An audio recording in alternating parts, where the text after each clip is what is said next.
Nabuhay na ba ang katawang lupa natin? Ang tanong ng Week 4 ng Yahoo Meme, sino nga ba ang next superstar sensation sa mundo ng showbiz? Nahuli ang aking atensyon nung napanood ko ang auditions ng Pilipinas Got Talent last February 27. May isang napakatalentadong contestant na tubong Batangas, 16 years old lang siya pero ang lakas ng dating ng kanyang boses. Buong-buo at punong-puno ng damdamin. Sa auditions, kinanta niya ang faithfully na pinasikat ni Steve Perry na singer ng bandang Journey. Sa ganda ng kanyang boses, napahanga niya lahat, pati mga judges na si Chris Aquino, Freddy Garcia at Ai de las Alas. Kaya nahirit tuloy ni Ai na nabuhay ang katawang lupa niya. Overnight sensation siya bigla. Siya ay walang iba kundi si Jovit Valdivino.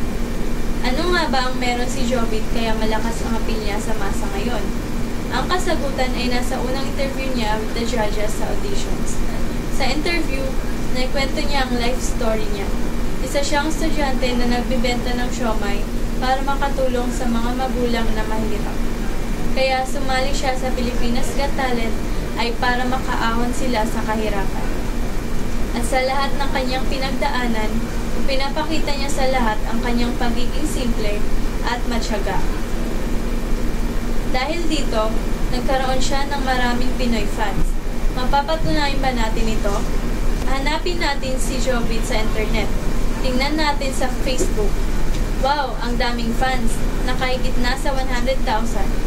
At sa YouTube, yung video niya nakahigit na rin sa 500,000 hits. Aba, may sariling fansite pa si Jovit, ang certified Jovitnatics.